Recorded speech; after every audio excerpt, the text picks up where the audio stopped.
예,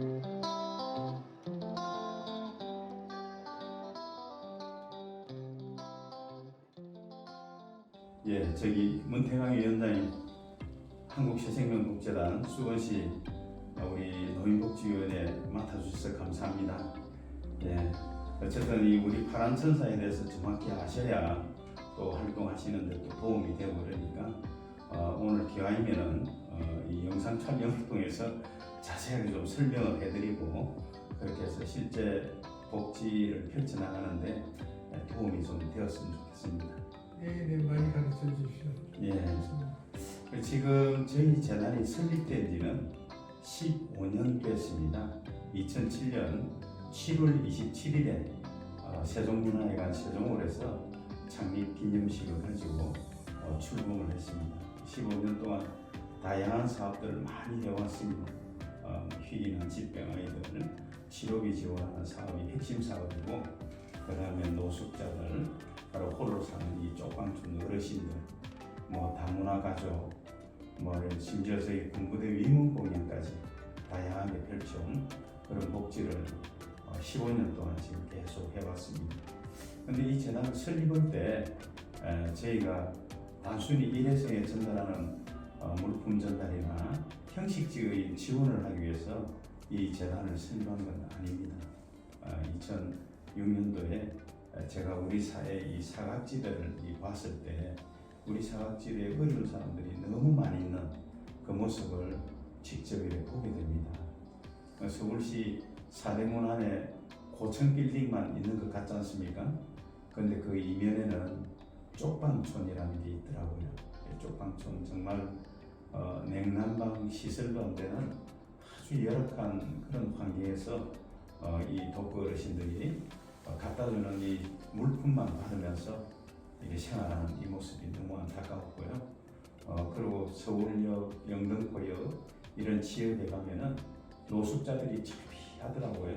지금도 노숙자가 이 서울역로 가면은 이래 즐비하게 있습니다. 15년 전에 그 서울역의 모습은 너무나 처참할 정도로 이 노숙인들이 많이 있는 이런 모습. 그리고 정말 희귀 질환으로 이래 죽어가는 이런 아이들을 보면서 정말 우리 사각지대에 이 어려운 사람들이 너무 많구나. 그래서 이분들이 언제까지나 저희 일반 단체에서 주는 물품만 받으면서 이렇게 생활해야 되느냐. 저분들이 근본적인 해결이 될 수 있는 방법이 없을까. 이 생각을 제가 하게 됩니다. 저는 사회복지 전문가도 아니고 저는 사업을 해서 기업을 하고 비즈니스로서 이래 성공해야 되는 그런 마음으로 이래 살아가는 사람이 우리 사각지대의 이런 어려운 환경을 보면서 제가 생각을 했습니다. 저 사람들은 언제까지 저런 생활을 해야 되냐. 저 사람들이 음지의 그늘에서 양지로 회복될 수 있는 방법은 없을까. 이 고민을 제가 했습니다. 그렇게 이 사람들이 회복되려고 하면은 제일 필요한 게 뭐겠습니까? 경제적인 혜택이 돼야 되지 않겠습니까? 그 근본은 돈이더라고요. 그러면은 우리 사회에 사각지대에 있는 이 음지에 있는 이 사람들을 도울 수 있는 그런 재원이 없느냐라고 봤더니 또 그건 아니에요. 우리 국민들이 정말 이래 연말이 되면은 이 어려운 사람들을 돕기 위해서 많은 모금들을 하고 있더라.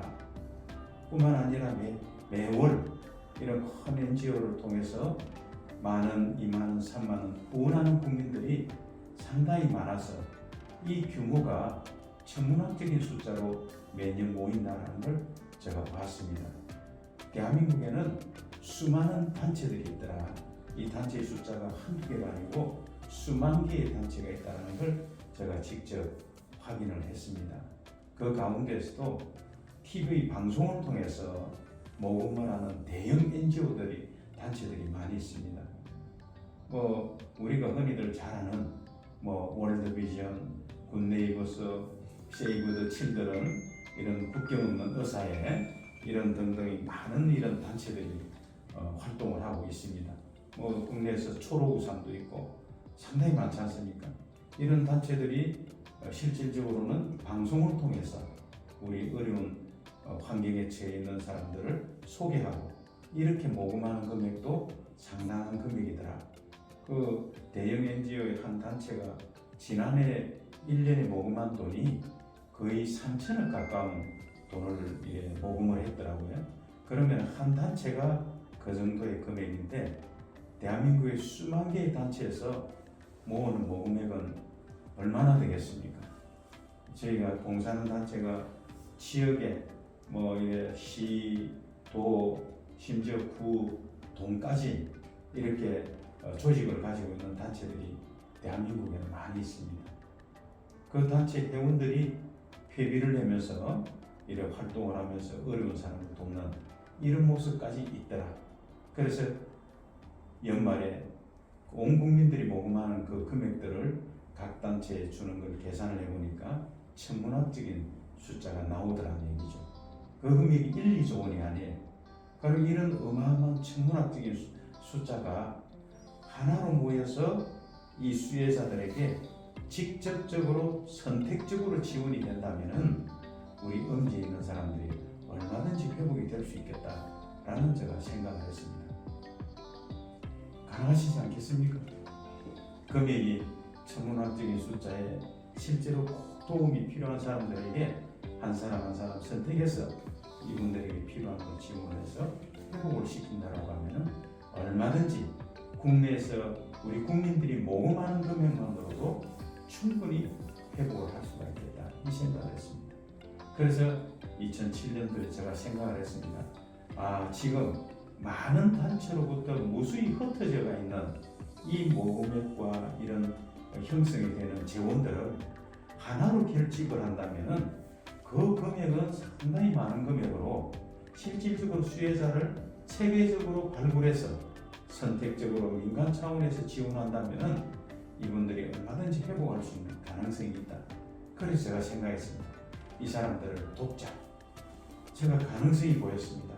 우리 국민들이 매월 한 달에 커피 한 잔 덜 마시고 만 원씩만 만약에 기부를 한다면은 대한민국 국민 인구가 5천만 명인데 만 원씩 기부하는 걸로 계산을 해보니까 1년이면은 6조 원이라는 재원이 마련이 되더라고요.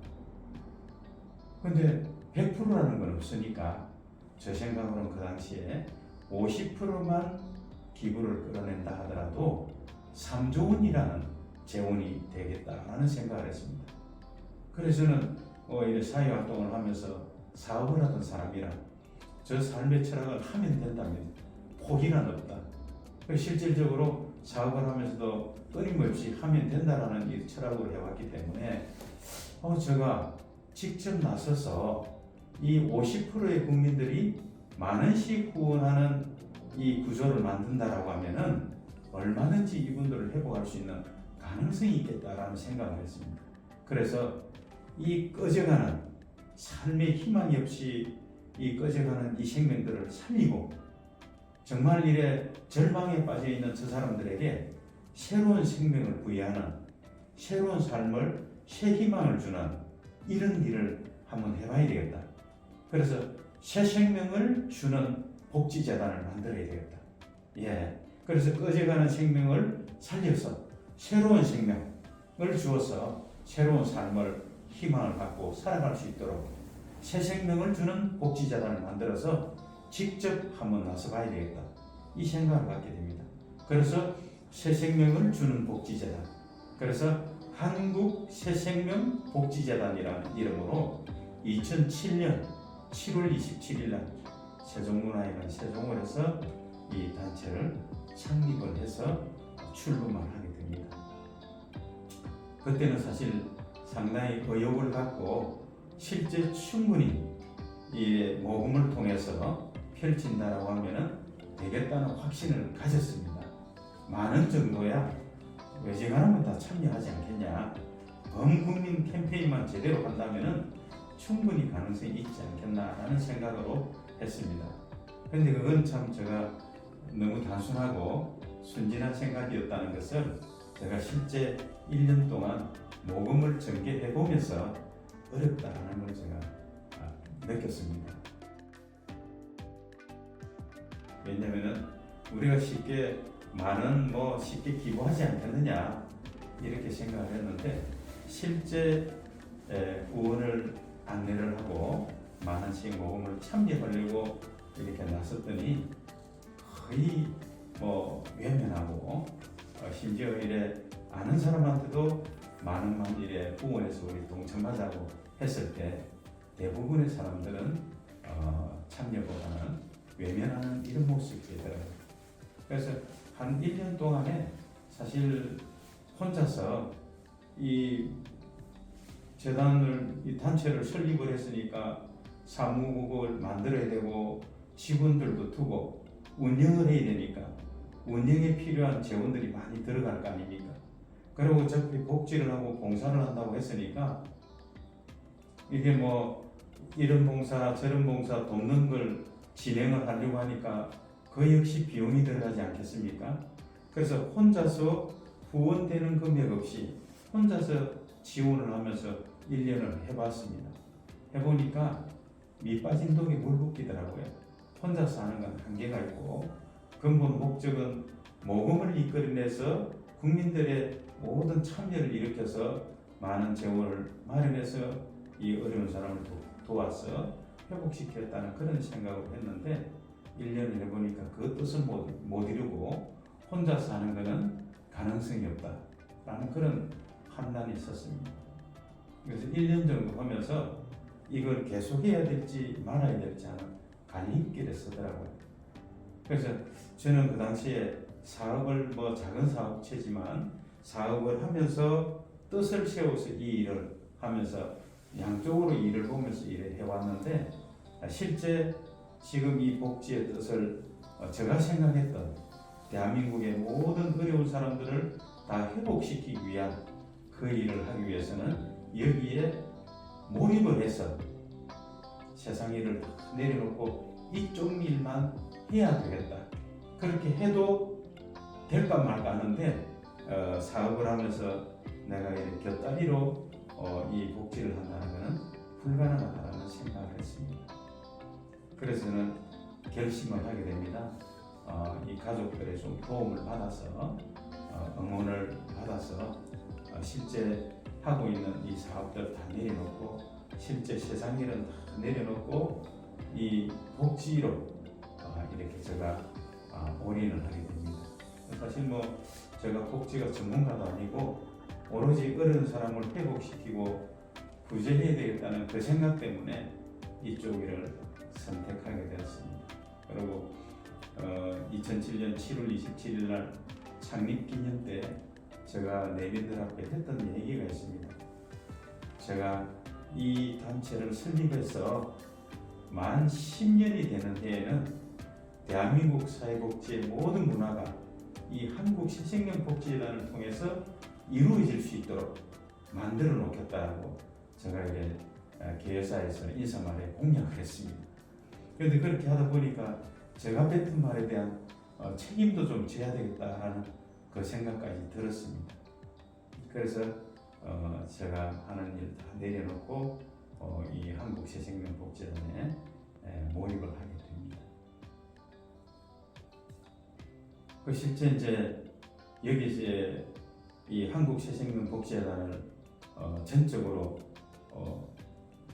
맡아서 운영을 하면서 제가 처음 이제 구상한 것은 모금을 통해서 이 재단을 이끌어간다는 것은 대한민국 사회의 약자들을 회복시킨다는 것은 불가능하다.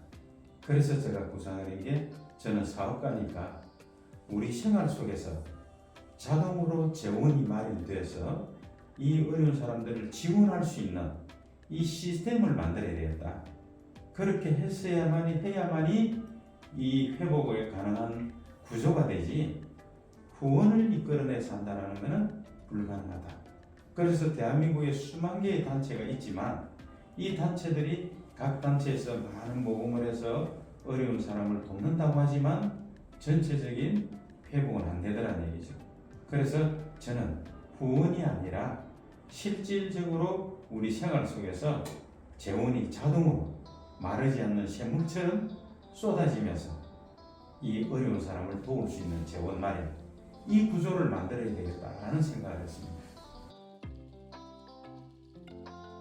그래서 제가 처음으로 아이디어를 낸 게 우리 생활 속에서 흔히들 쓰는 신용카드 있지 않습니까?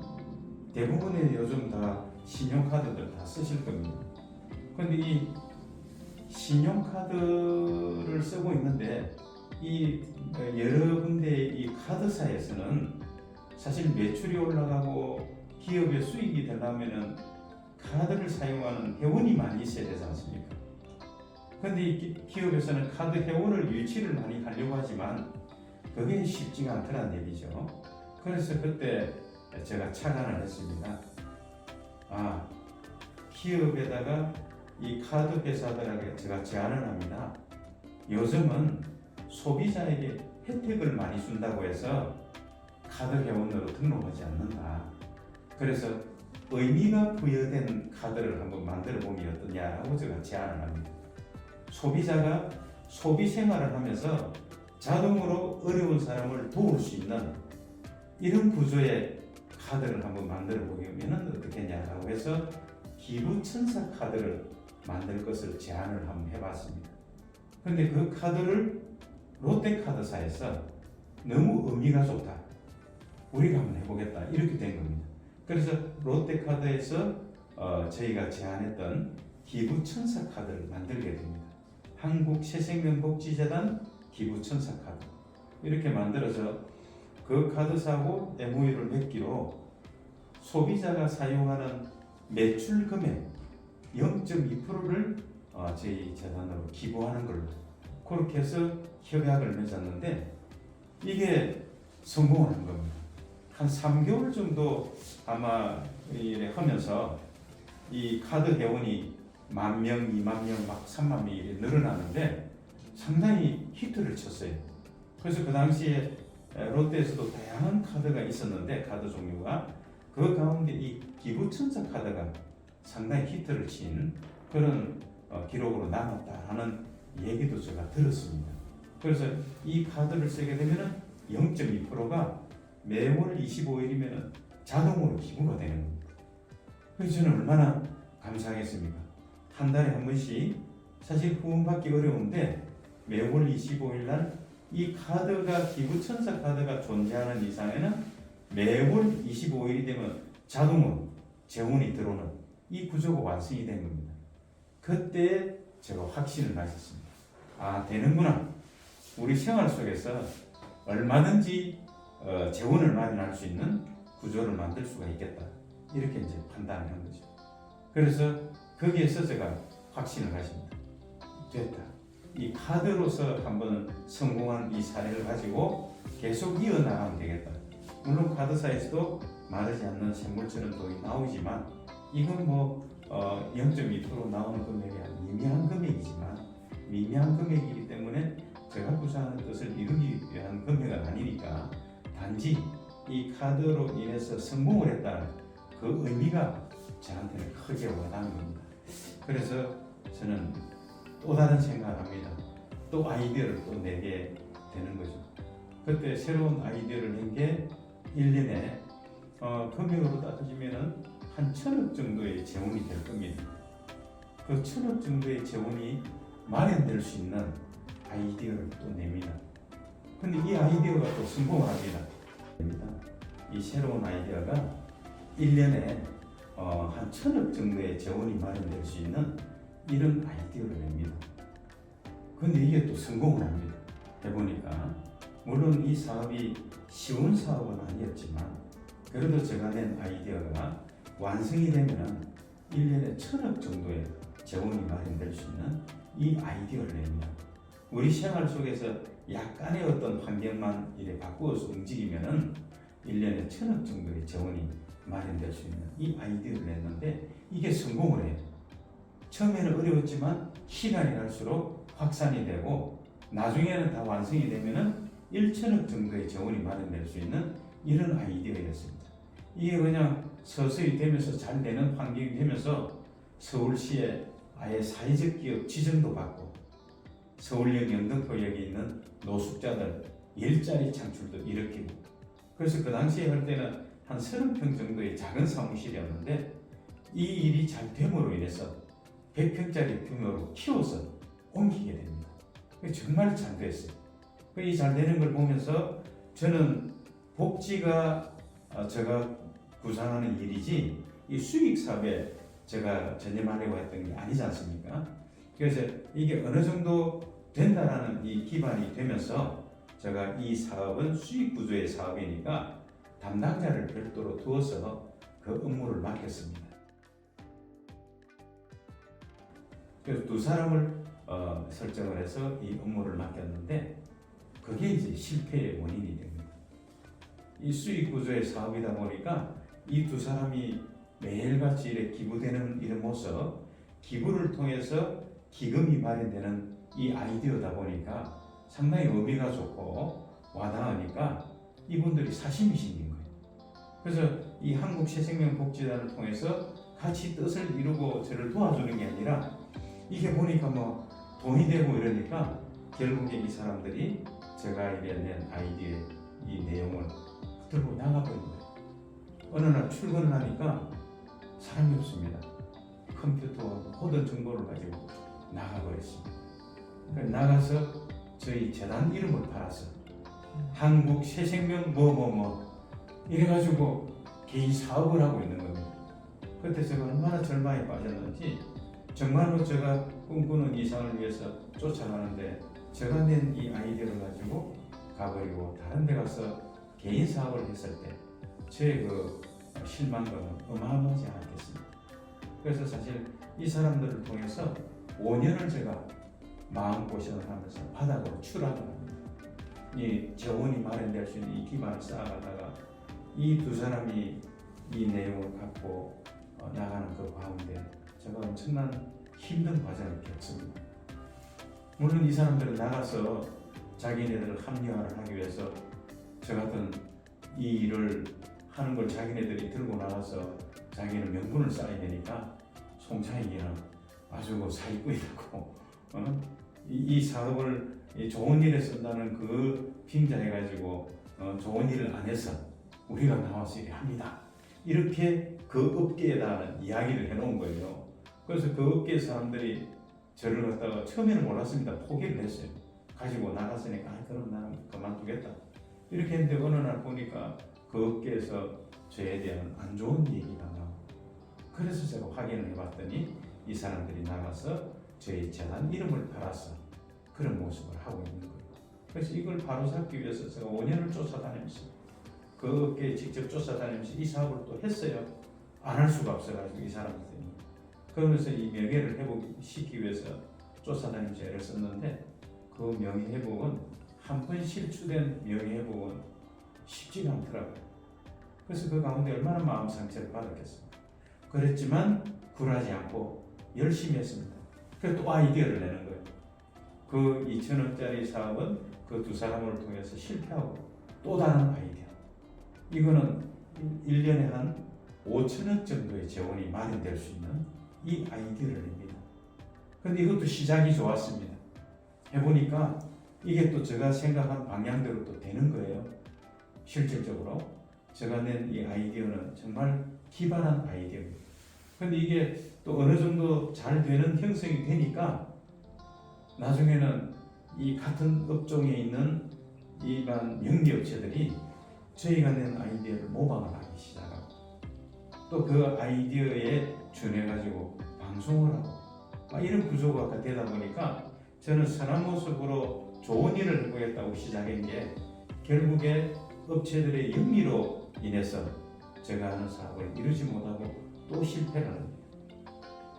그래서 저는 어떻게 했든 간에 우리 사회에 사각지대에 있는 이 어려운 사람들을 회복시킬 수 있는 방법은 자동으로 우리 생활 속에서 시스템적으로 재원이 마련되지 않고서는 어렵다라는 생각으로 그 일을 이루어내기 위해서 무던한 노력을 합니다. 오로지 우리 생활 속에서 우리 생활 속에 자동으로 재원이 마련될 수 있는 이 아이디어를 내야 되겠다 해서 그래서 다양한 방법으로 이것도 해보고 저것도 해보고 많은 실패와 성공을 경험하게 됩니다. 실제 이런 과정을 겪다 보니까 실제 저희 재단에 후원자들은 별로 없습니다. 왜냐하면 후원을 유치하려고 생각은 별로 안 했고 또 후원자 유치하기도 어려우니까 그래서 저희는 자생적으로 일어날 수 있는 이 아이디어를 내기 위해서 고단하게 노력을 했는데 지성이면 감천이라고 3년 전에 제가 또 새로운 아이디어를 냅니다.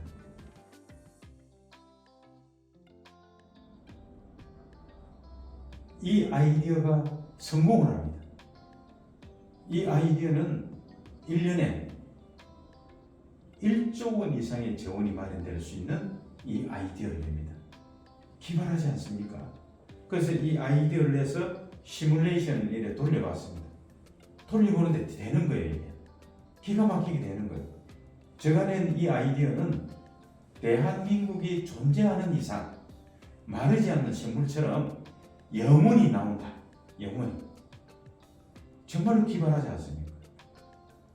그래서 이걸 시도를 한 번 해보고 두 번 해보니까 이거는 무조건 되는 거예요.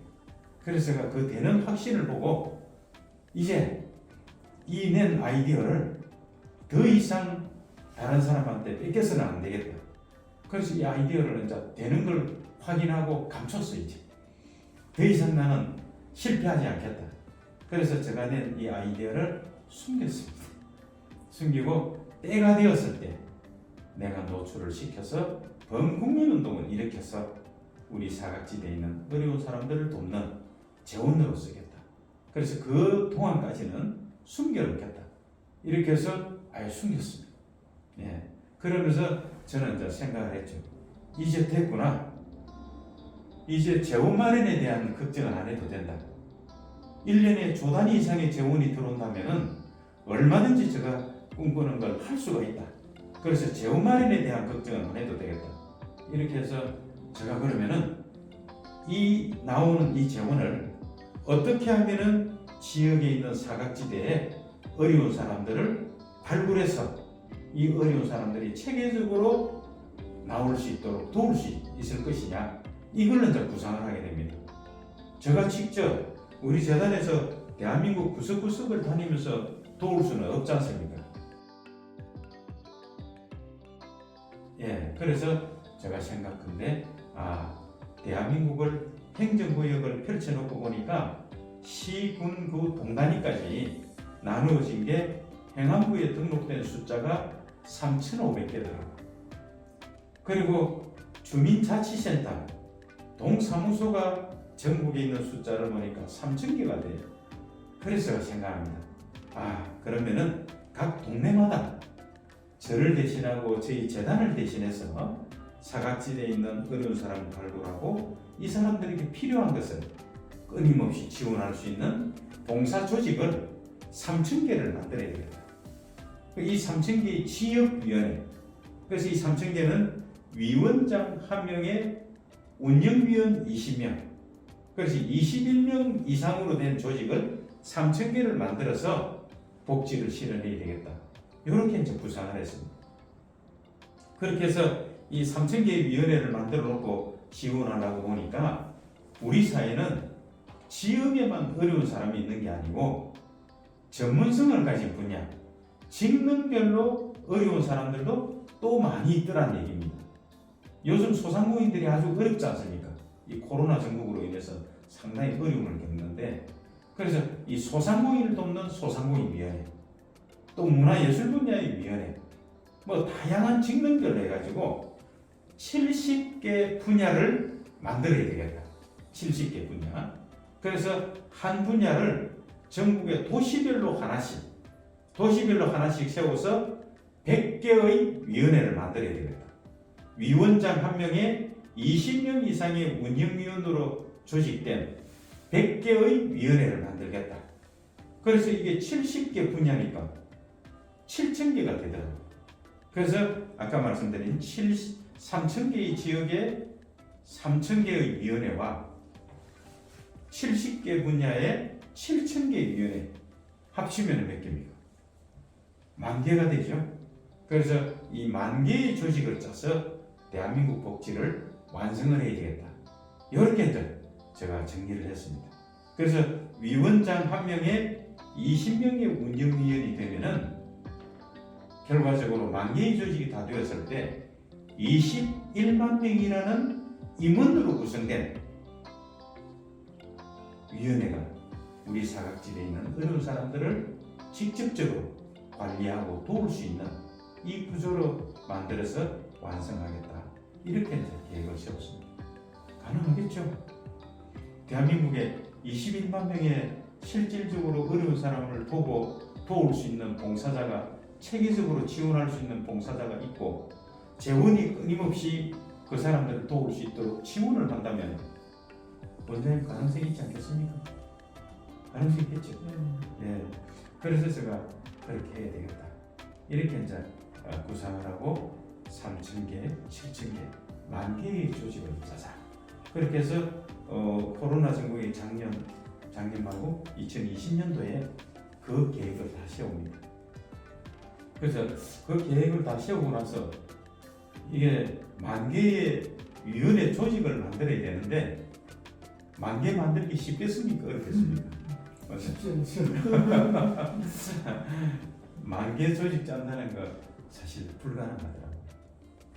그래서 저기 한국새생명복지재단의 봉사조직을 10,000개를 짜는데 제가 이 봉사할 만한 사람을 만나서 우리 한국새생명복지재단에서 끊임없이 지원할 테니까 위원장을 맡아서 이 위원회를 하나 해주시겠습니까? 이 얘기하면서 위원회를 만드는데 위원장이 되어주세요. 이렇게 부탁을 하려고 했더니 이건 불가능해요. 한국새생명복지재단 잘 모르더라고요. 저는 15년 동안 하면서 봉사도 많이 하고 언론에도 좀 나가고 이랬지만 실질적으로 대다수의 국민들은 잘 몰라요. 근데 이 모르는 단체에서 위원장만 맡아주면은 그 지역의 어려운 사람 도울 수 있도록 지원을 할 테니까 맡아주세요. 이렇게 해가지고는 불가능해요. 그래서 이거 10,000개를 세우는 그 의미는 좋은데 21만 명을 만들어서 돕는다라고 하면 가능성이 있는데 이 10,000개의 조직을 어떻게 짭니까? 그래서 제가 생각했습니다. 또 아이디어를 냅니다. 아이디어를 냈더니 가능성이 있는 거예요. 어떻게? 국민운동을 일으키면 되겠다.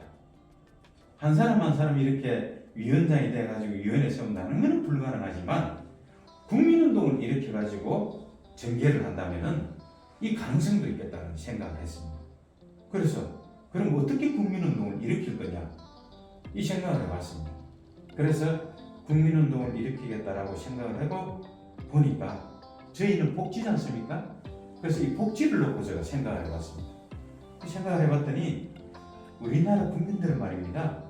우리 민족성 자체가 어려운 사람을 보고 그냥 지나가지는 않더란 얘기죠. 다들 좋은 심정들이에요.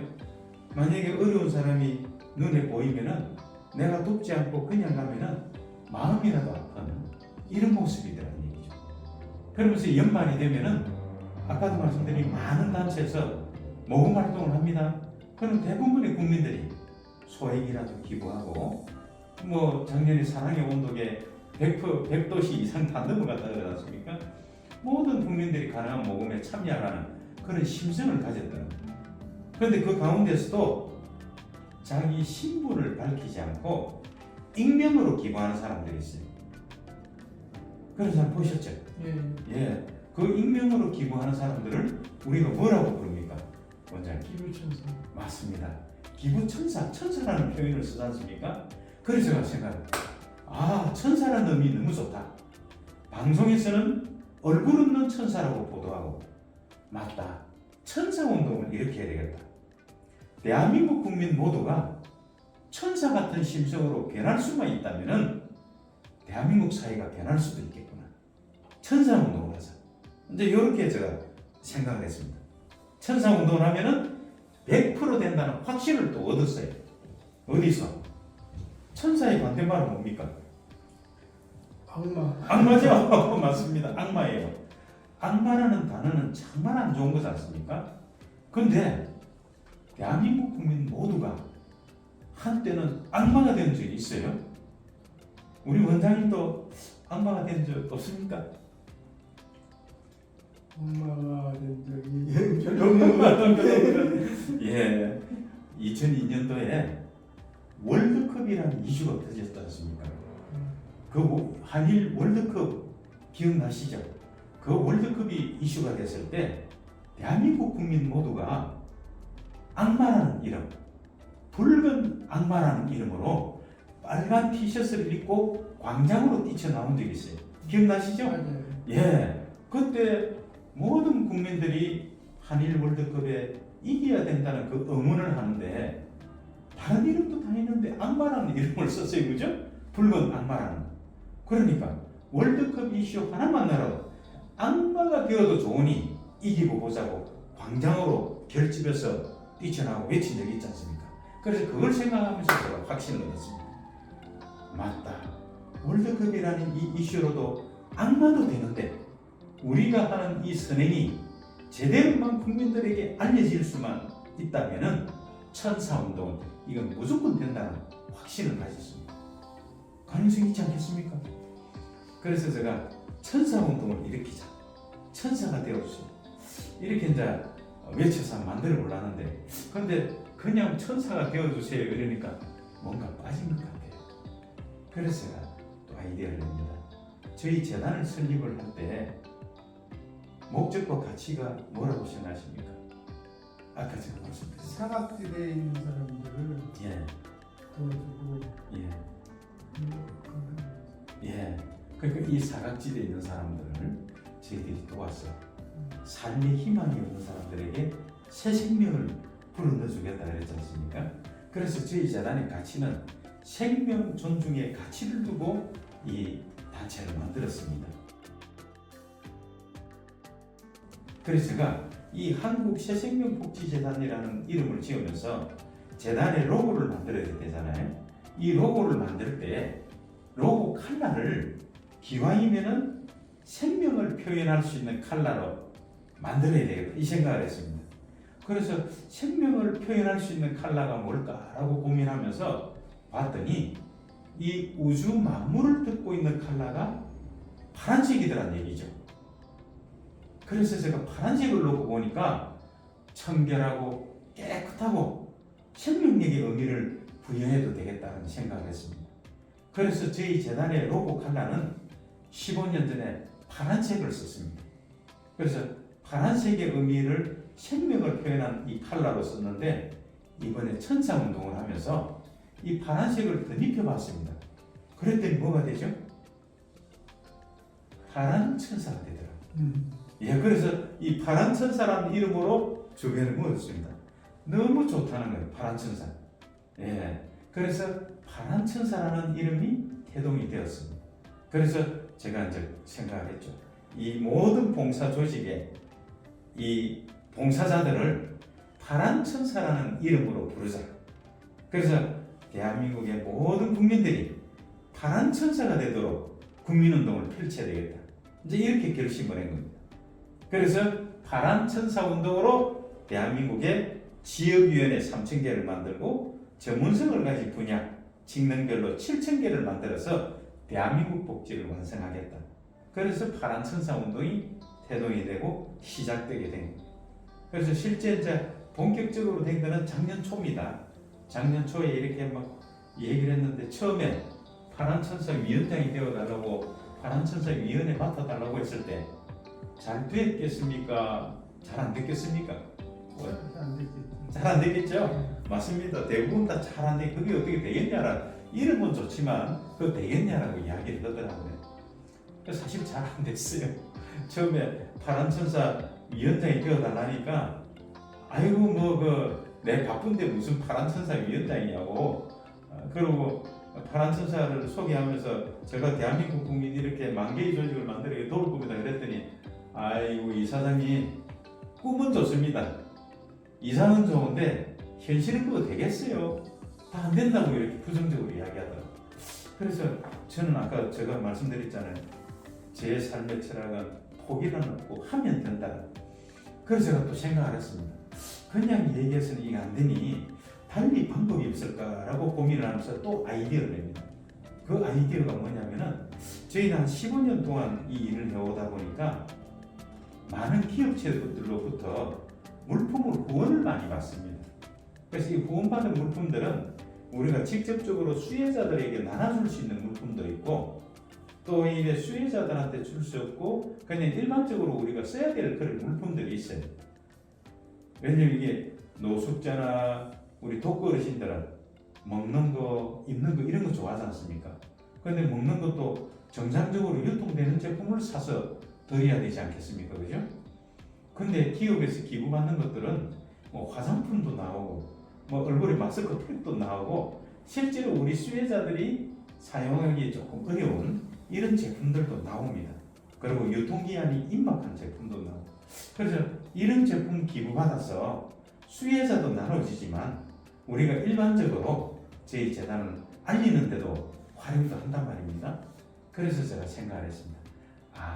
파란천사 위원장을 맡아주시면은 저희는 기업에서 후원받는 물품이 있으니까 이걸 드리겠다.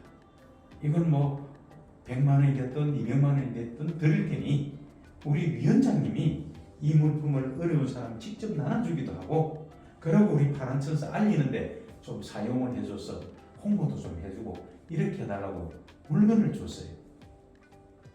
그랬더니 그냥 파란천사 위원장 맡아달라는 때는 잘 안 됐는데 물건을 주니까 어떻습니까?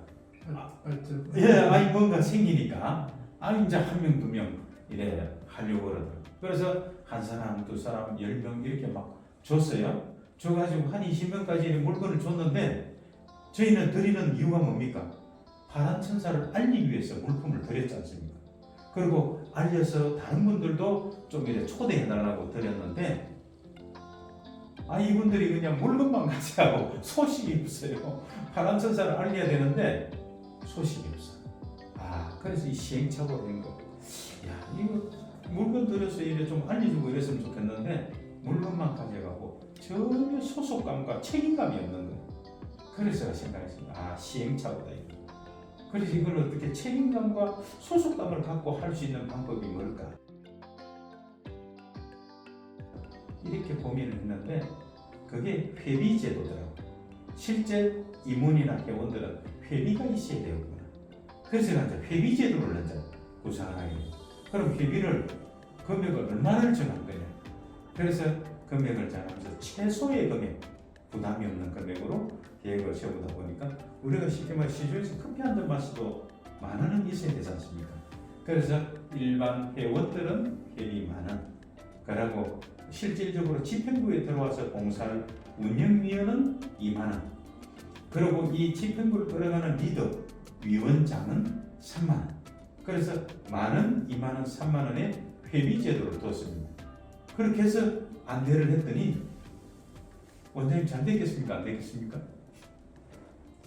그래도 조금은 잘은 안 되지만 좀 됐을 것 같은데. 맞습니다. 실제 회비를 받으니까 더 잘 되는 거예요 이게.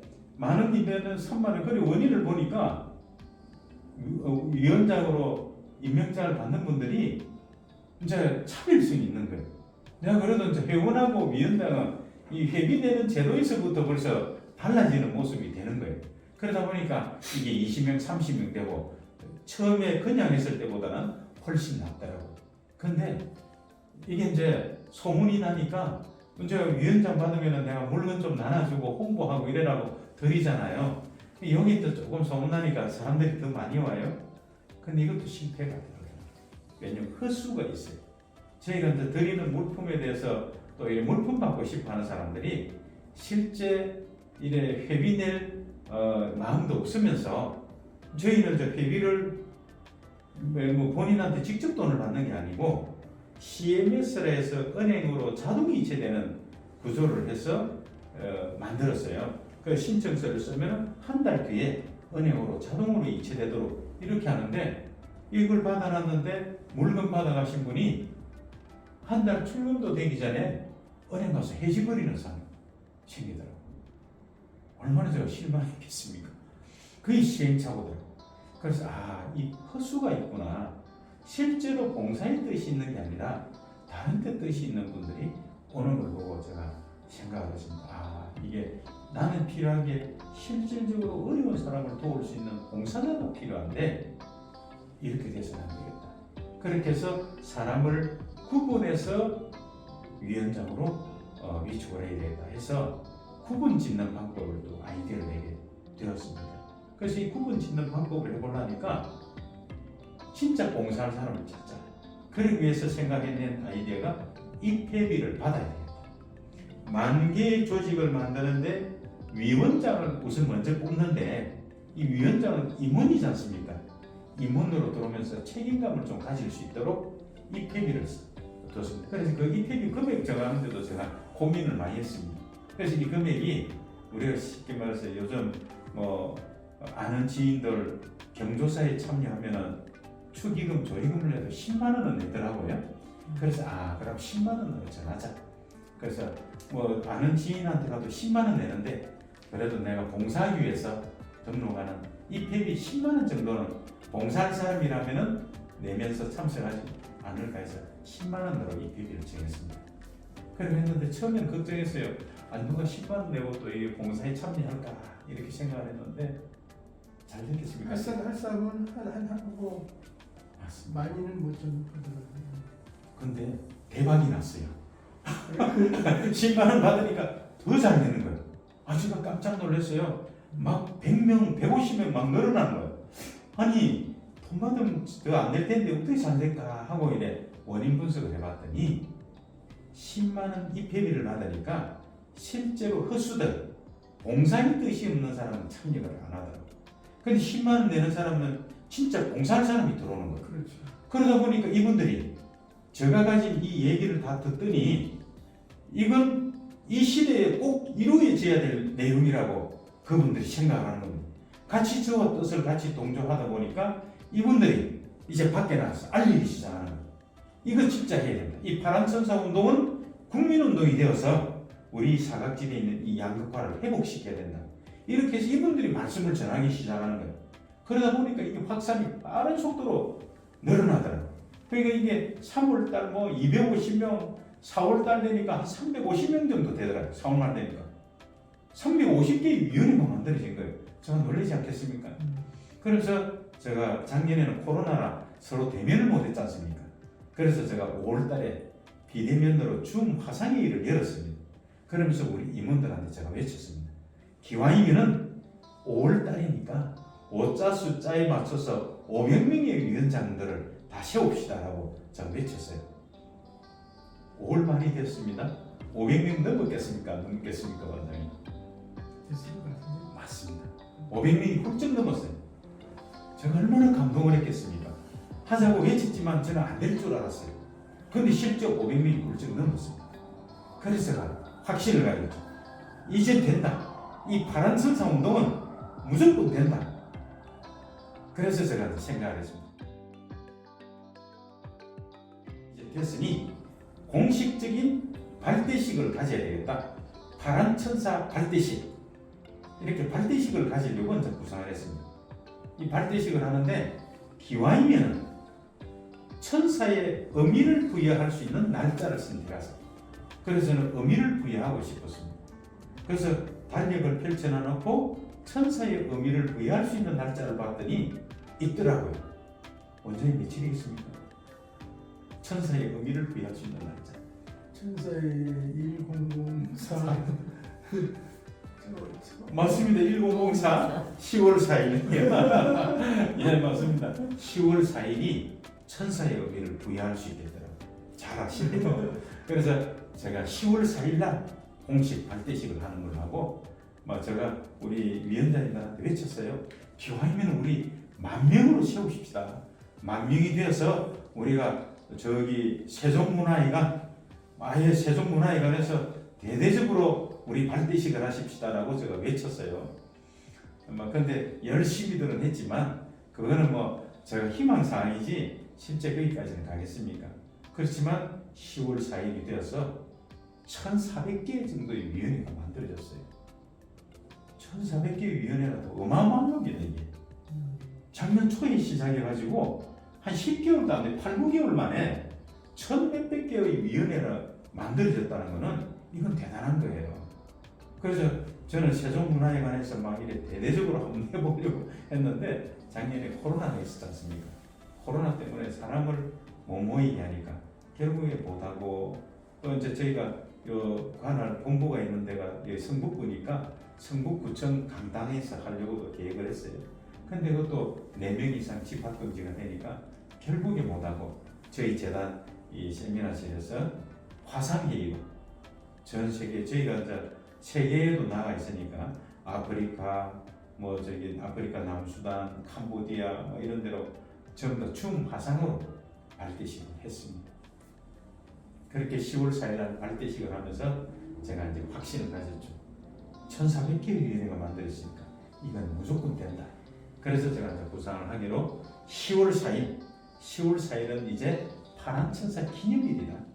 그럼 이 기념일에는 대한민국 국민 모두가 참여하는 문화축제일로 만들어야 되겠다.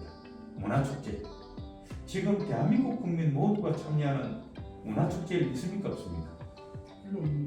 없죠.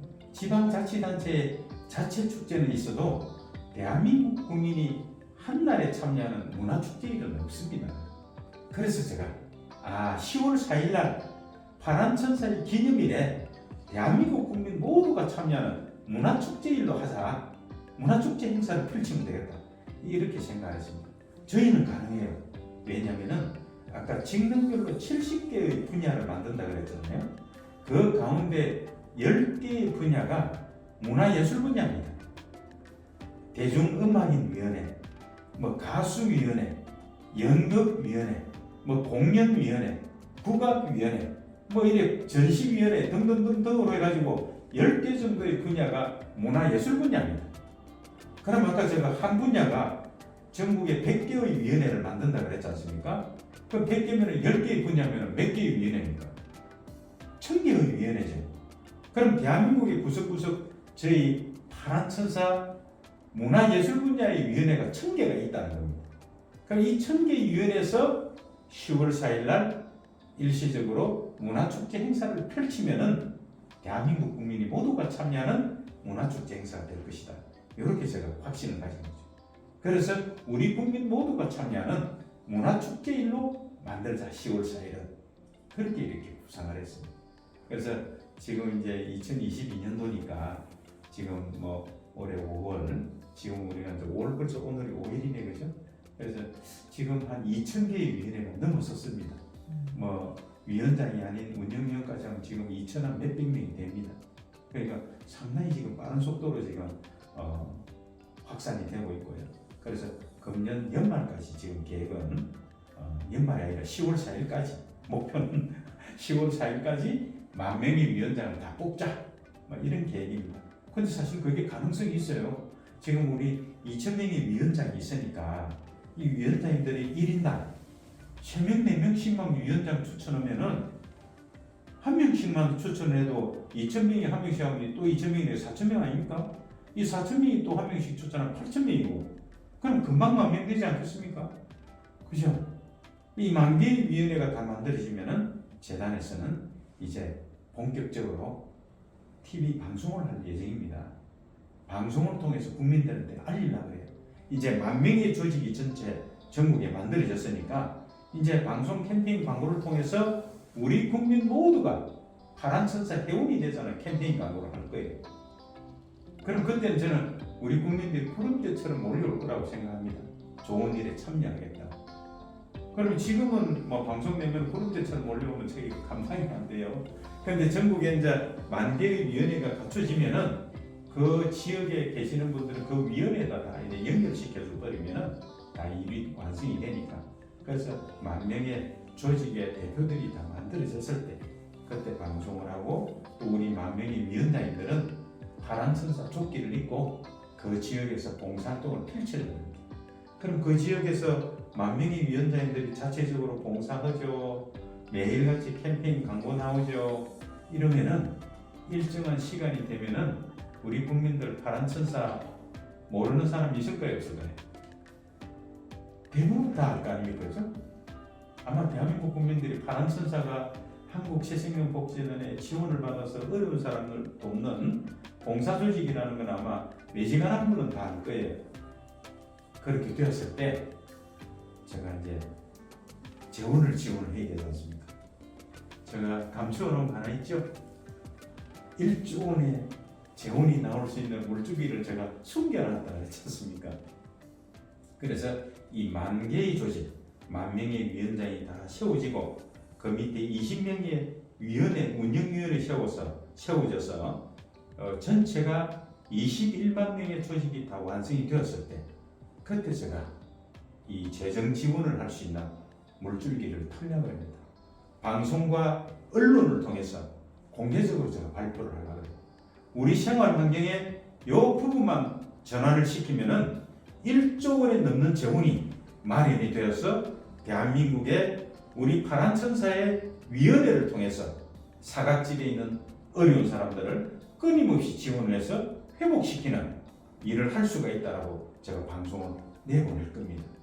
그럼 그때 이렇게 발표를 했을 때 예전처럼 제가 실패를 다른 사람 모방하고 통용해갖고 실패를 했는데 이번에 이렇게 21만 명의 우리 파란천사 집행부가 있는 데서 오픈했을 때 과연 다른 사람들이 모방할 수 있을까요? 원장님 모방할 사람 있겠습니까? 아마 쉽지 않을 겁니다. 그죠? 왜냐하면 전국에 이미 파란천사가 다 알려져 있고 파란천사가 쓰기 위한 재원으로 이렇게 생활 환경을 바꾼다라고 공표를 한다면은 아마 쉽게 하기 어려울 겁니다. 그렇게 해서 저는 대한민국 복지를 완성을 하겠다. 지금 이렇게 계획을 갖고 있습니다. 이해가 가시죠? 그래서 1만 명의 지금 위원장을 지금 뽑고 있고요. 물론 이제 우리 원장님도 경기도 수원시 노인복지위원회 위원장을 맡으셨지 않습니까? 그래서 노인복지위원회니까 노인들의 건강에 대해서 복지 우리 원장님 나서 주셔야죠, 그죠? 예, 그래서 이 노인복지위원회도 전국에 100개의 위원회를 지금 만들어야 됩니다. 전국의 도시별로 하나씩 다 해서 100개의 위원회를 만들어서 그 지역에 우리 원장님 먼저 수원시를 맡았으니까 수원시의 어르신들 노인복지를 책임지시고 또 뭐 가까운데 안양시, 광명시 다 노인복지 위원장들을 세워야 되겠죠, 그죠?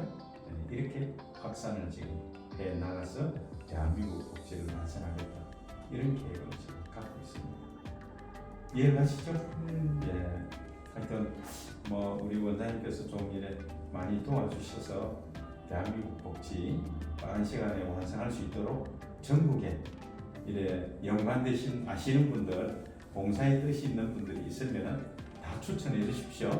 저도 위원장을 빨리 10,000명을 만들어야 되니까 우리 원장님도 좀 나서주세요. 예. 오늘 여기까지 제가 설명드렸습니다. 예. 감사합니다. 네, 감사합니다. 네.